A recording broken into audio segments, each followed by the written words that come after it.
EWSचा SC आणि OBC पेक्षाही कमी आलेला आहे, त्यामुळे जरांगेंनी कुठेतरी मराठ्यांचं नुकसान फसवणूक केलेली आहे असं वाटतं. मराठा समाजाच्या तरुणांची फसवणूक केलेली आहे.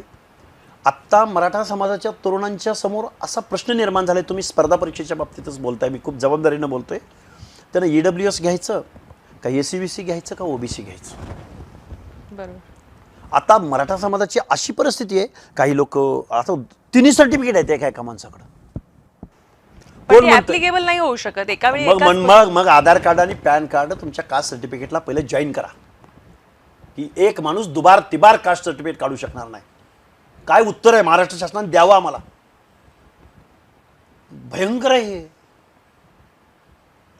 पण ते कसं होतं बघा, ज्यावेळी कोर्टामध्ये कोणी जातं आणि त्याच्यावर स्टे येतो, त्यानंतर जर तुम्ही रजिस्टर असाल किंवा तुमचं जर पॅन कार्ड जर लिंक झालेलं असेल, तर त्या पत्रकाचा काही उपयोगच नाही, कारण त्याच्यावर स्टे आलेला आहे.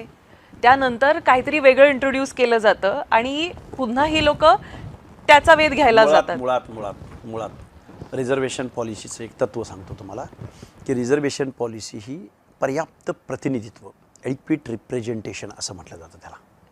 ज्यांचं प्रतिनिधित्व शिक्षण अथवा नोकऱ्या अथवा वेगवेगळ्या निर्णय प्रक्रियेमध्ये, म्हणजे लोकल बॉडीजपासून ते विधानसभेपासून ते लोकसभेपर्यंत ज्यांना प्रतिनिधित्वच मिळालं नाही, त्या लोकांच्या प्रतिनिधित्वासाठी हे रिझर्वेशन आहे.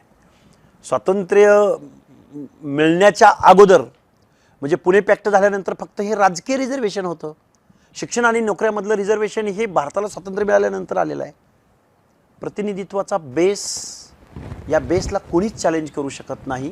मग मराठा समाजाचं जर प्रतिनिधित्व नसेल तर त्यांना रिझर्वेशन मिळू शकतं. जर प्रतिनिधित्व हर एक सेक्टरमध्ये जर त्यांचं असेल, त्यांना कसं रिझर्वेशन मिळेल?